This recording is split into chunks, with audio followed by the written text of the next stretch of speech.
एक लड़की अपने पति से कुछ ना कुछ एक के बाद एक शिकायतें करती जा रही थी। साथ ही उसकी सास भी वहाँ खड़ी थी, कहती जा रही थी अब बहुत हो गया, मुझसे नहीं बर्दाश्त होता, ऐसा है वैसा है, मैं ऐसा नहीं कर सकती, मैं ऐसे नहीं रह सकती और अब कोई फैसला करना पड़ेगा। तो दोस्तों आज की एक छोटी सी कहानी है, अगर आपको अच्छी लगे तो प्लीज़ लाइक कर दीजिए, बताइएगा कैसी लगी आपको। मैं गीता गुप्ता, स्वागत है आप लोगों का मेरी आज की एक नई कहानी में। जय माता दी।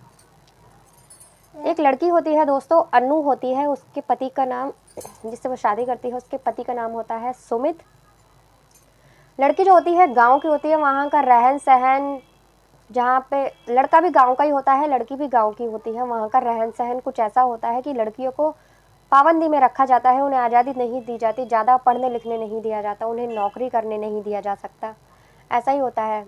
लेकिन जब उसकी शादी हो जाती है तो उसका जो पति होता है सुमित, उसकी दिल्ली में जॉब लगती है, वो दिल्ली में ही काम करता है, दिल्ली में रहता है। जब वहाँ रहता है कुछ दिन तो वो गांव में ही रहती है, लेकिन वो भी अपने पति के साथ दिल्ली में ही आ जाती है, दिल्ली आ जाती है। उनके एक बेटा भी होता है जिसका नाम प्रथम होता है।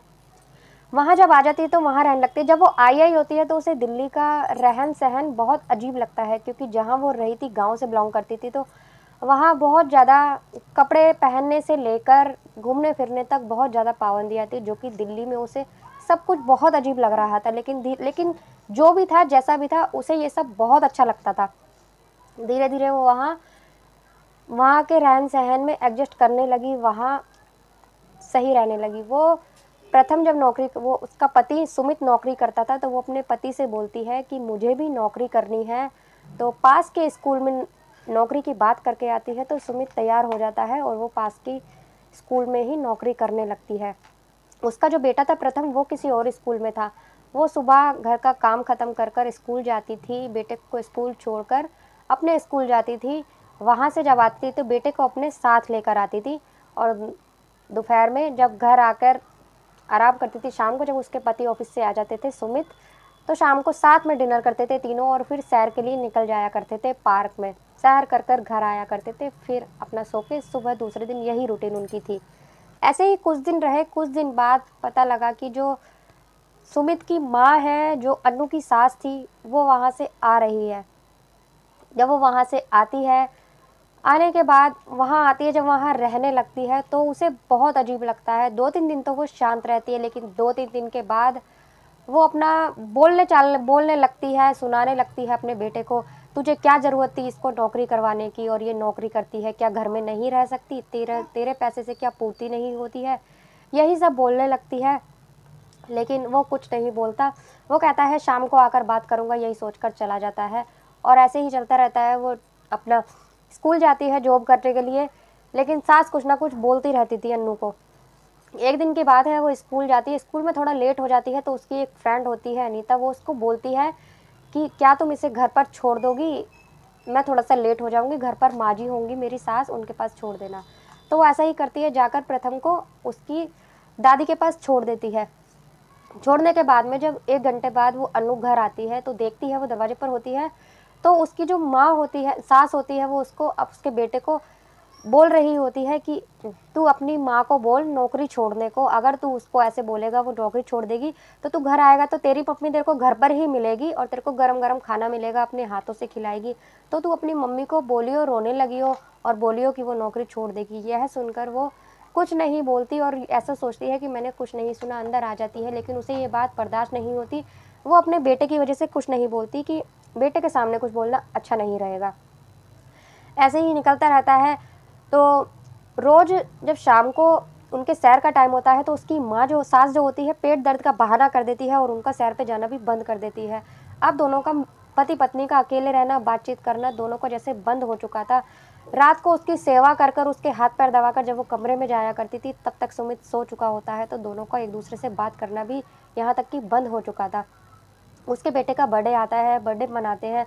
बर्थडे मनाने के लिए जब सुमित बोलता है बर्थडे केक वेक काटने के बाद कि चलो आज खाना बाहर जाकर खाते हैं हम तीनों, तो जैसे ही वो जाने लगते हैं तो उसकी सास फिर से पेट दर्द का बहाना कर देती है। पेट दर्द का बहाना करती है तो सुमित बोलता है, उसकी वो सास, सुमित की माँ बोलती है कि एक काम कर, तू प्रथम का जन्मदिन है, तेरे बेटे का जन्मदिन है, तो तू उसको लेकर बाहर चला जा, घुमा फिरा ला, ये मेरे पास रह के हम दोनों खिचड़ी खा लेंगे, ये मेरी सेवा कर लेगी, ऐसा बोलती है।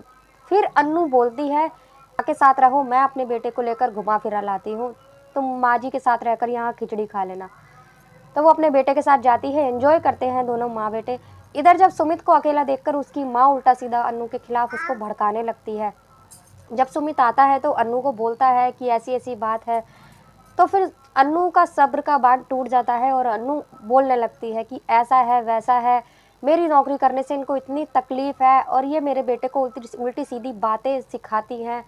मैंने अपनी कानों से सुना है, अपनी आंखों से देखा है कि ये बेटे को बोलती है, प्रथम को बोलती है कि अपनी माँ को बोल नौकरी छोड़ने के लिए, अगर तू घर पे रहेगा तो ऐसा है वैसा है, ये उल्टी सीधी बातें सिखाती हैं प्रथम को। फिर सुमित को भी गुस्सा आ जाता है अपनी माँ के बारे में और ये रोज़ पेट दर्द का बहाना करती है। जब सारी बातें अन्नू बताती है तो सुमित को गुस्सा आ जाता है। सुमित कहता है अपनी माँ से, क्या माँ ये सब ठीक है?